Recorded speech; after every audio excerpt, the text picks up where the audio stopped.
Lu gila loh, lu ada 12 juta di Bitcoin terus lu nggak ada 10 juta di bank tuh, itu Insane. Yes. Ya, jadi teman-teman harus tahu bahwa step 1 adalah budgeting. Budgeting itu seperti apa? Simple. Kan gue pernah ngajarin. Nah makanya jangan cuma nonton satu video gue terus lu simpel. Ini kan video investasi yang gue bahas. Ya. Dan itu yang gue bahas adalah apa yang gue lakukan. Lu jangan samain 80% gue sama 20% lu. Gue dapat income tuh ratusan juta per bulan waktu itu. Ya. Jadi gue save 80 itu gue masih bisa hidup dengan 20 juta. Ini banyak yang salah kaprah bro sini. Mereka nggak ngerti budgeting. Jadi budgeting itu apa? Lu catat dulu ya. Pendapatan lu tuh berapa? Pendapatan tuh beda sama gaji teman-teman. Ya, ada yang gaji ada punya side hustle kan? Yes. Nah tadi misalnya Najib pendapatannya 20 juta tulis. Dia aja nggak bisa tahu berapa pendapatan. Bayangin nggak bro? Ya mungkin kadang dia ini ya di stasiun Jepang ngamen kadang. Nah makanya. Selesai kerja lu gitu. Najib jangan sembarang Najib ya. Jadi ngamen gitu dulu mungkin ya. Ini yang ngawur nih. Nanti ketika lu finansial hidupnya bermasalah baru lu ntar koar-koar ke orang. Karena ini secara fundamental nih salah Najib ya. Jadi ketika lu punya pendapatan pengeluaran itu dicatat.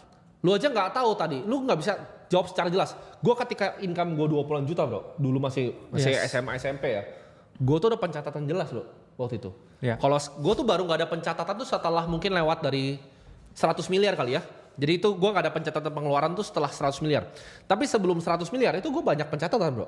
Ya, gue catat kayak makan malam misalnya steak 3 juta gue catat. Saya juga dulu ya, teman-teman bisa download ya aplikasi gratis bro, namanya Money Manager. Gambarnya celengan warna merah. Itu dulu saya ketika income saya juga udah ratusan juta setiap bulan dari trading. Tapi saya juga tetap gaji UMR dan karena ngajar di dosen. Itu tetap saya catat, bahkan makan di warteg 7.000 itu juga dicatat. Tujuannya apa? Karena banyak sekali pengeluaran-pengeluaran yang tidak terduga. Kita ngomongnya istilahnya itu adalah latte effect. Kadang kita ngerasa nih, oke lah beli kopi ya, murah lah 20.000. Tapi kalau teman-teman kali, kadang bisa ngopi sehari 3 kali terus kayak setiap hari beli. Iya betul. Dia tiba-tiba ya pengeluaran kita buat ngopi sebulan tuh ternyata nggak sadar ternyata itu kayak mungkin 30% kita punya gaji. Tiba-tiba 2 juta aja buat ngopi. Betul. Padahal ada hal lain yang harus dibayar, ada tunggakan yang harus dibayar.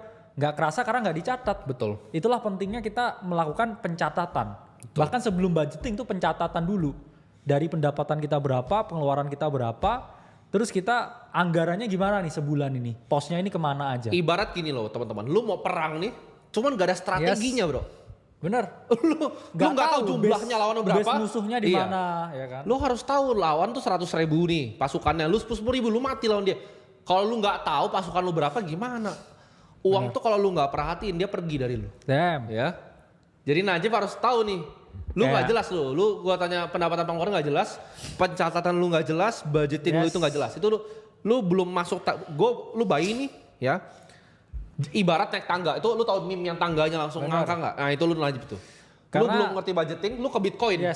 Apa yang lu bisa ngerti tentang Bitcoin kalau pengeluaran lu aja lu nggak ngerti catat? Konsepnya adalah kita defense dulu. Sebelum perang, defense dulu, jaga dulu. Lu mau main bola, nggak ada goalkeeper gimana? Gimana bro? Ya, gimana karena caranya tuh?